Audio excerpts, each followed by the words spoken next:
bonjour Sylvie. Bonjour. Donc nous sommes présents au festival et donc est-ce que vous pouvez nous dire dans quel contexte avez-vous réalisé ce livre? Oui, bien sûr. Donc en fait, le livre a été réalisé à la suite d'un voyage que j'ai fait des Andes à l'Amazonie en passant par l'île de Pâques. Donc je suis journaliste pour un magazine qui s'appelle National Geographic.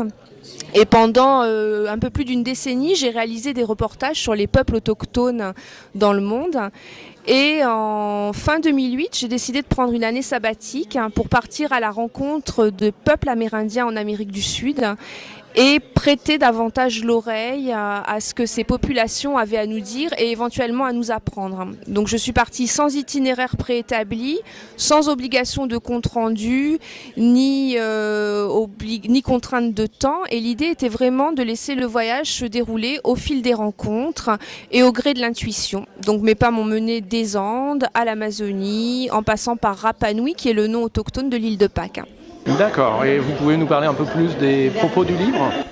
Oui, bien sûr. En fait, je me suis rendu compte au fil des reportages que j'avais réalisés que les Indiens, notamment donc en Amérique du Sud, avaient cette volonté de communiquer sur le fait qu'ils n'étaient pas que des victimes, mais également des forces de proposition.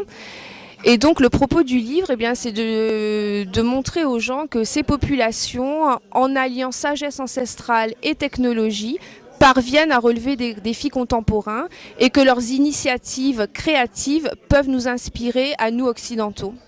D'accord, et comment est accueilli le livre par les lecteurs? Écoutez, il a été très bien accueilli, il y a vraiment une énergie très positive, ça génère une énergie très positive et de beaux élans de solidarité envers ces populations qui ont très bien compris que pour pouvoir s'en sortir, puisque le rapport de force est totalement inégal, elles avaient besoin de créer des alliances avec des partenaires extérieurs. Donc le livre a été très bien accueilli et je trouve qu'il y a un élan de générosité de la part des gens qui fait que c'est très motivant et très encourageant et porteur d'espoir. Eh bien, merci beaucoup Sylvie, et puis je suppose que vous serez peut-être présente au prochain festival Partir Autrement. Merci à vous.